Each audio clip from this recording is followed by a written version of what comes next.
The important thing here is that Jordan Westburg, their third baseman, second baseman, who was an all-star, having a sensational season, he broke his hand earlier this week. That happened after Jackson Holliday, top prospect, was called back up.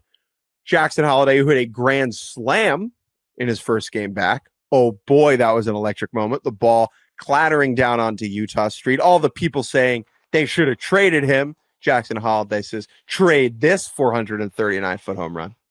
And then today, the Orioles are calling up Coby Mayo, where if you're going to pronounce it like you're not from Mount Washington, Coby Mayo, who might as well be named Glenn Burney. His name is so perfect to say with a Baltimore accent. There's a lot to tackle here.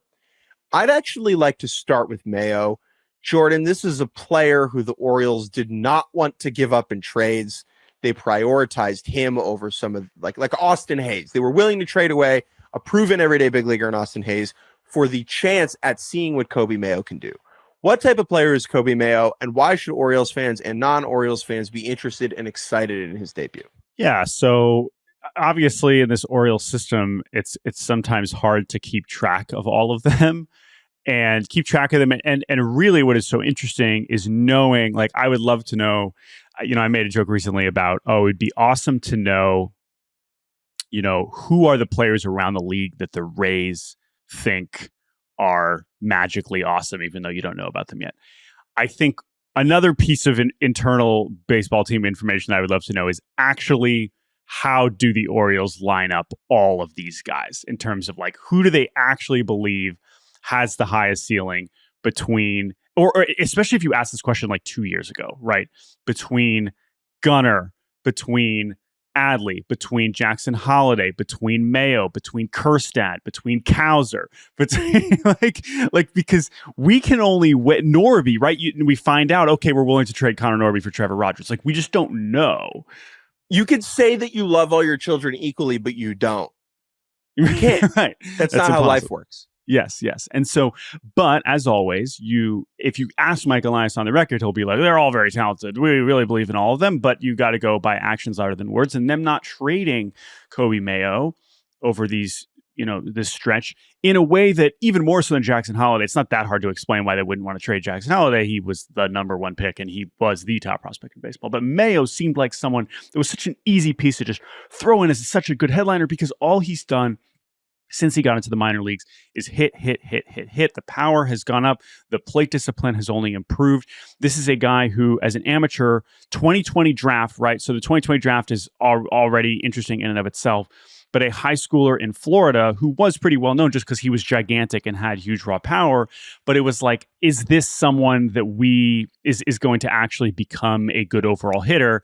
Surprise, surprise, the Orioles were able to help him do that. And all he's done, since he became a professional is rake, to the point where, he was in AAA last year, like teeing off, right, as a 21-year-old. So no surprise when he goes back there this year, he just keeps on keeping on. This is a guy that's been hitting 300 this year, right? This is not just a bulky slugger. Now, it is an interesting look.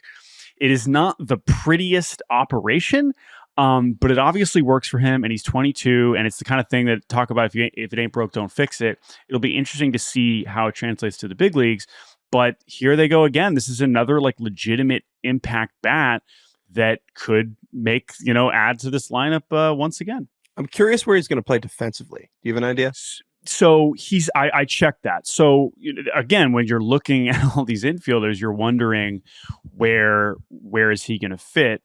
He has essentially exclusively stayed in the infield. They have not bounced around, but he has been playing more first base recently.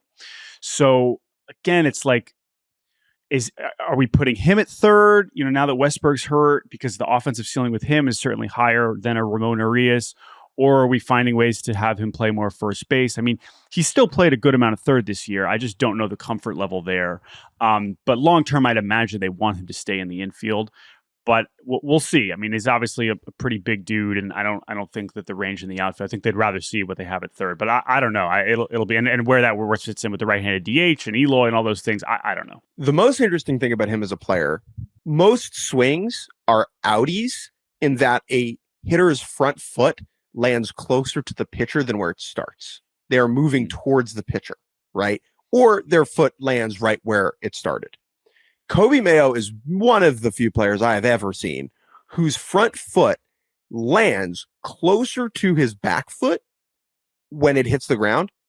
Then it's super bizarre. He's basically stepping his front foot towards his back foot, landing and swinging. As his weight is moving forward off his backside.